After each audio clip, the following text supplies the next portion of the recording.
Bueno, azalo pixka nola sortu zen honi idea eta gero gaueko balorazioa. Bai, ja.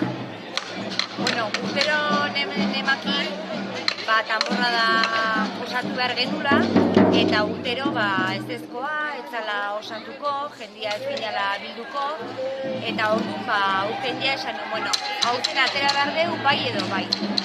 Eta ni eta beste lagun bat, saiatu ginen, bere esker, Iker Matuten esker, berak Donosti kutxatikan ateratzen dira, eta berak esan ziren proposamen eman ziren, urte lehenengo aldia zanez, utziko ziztigula barrilak eta tamborrak, eta hori aprobetxatuz, jarri genuen herria lista bat, osatu ginen 40 lagun, eta horren aurrez, zigea zensaioak egiten, eta atera deu aurrera.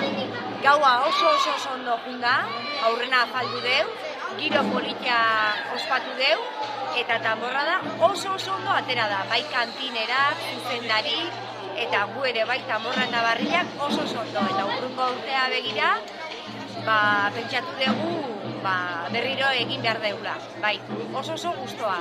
Eskerrak eman nahi dizkiot herriko gazteai, udalari, eta batez ere Iker Matuteri niri lagundu didalako hau dena sortzen. Bai.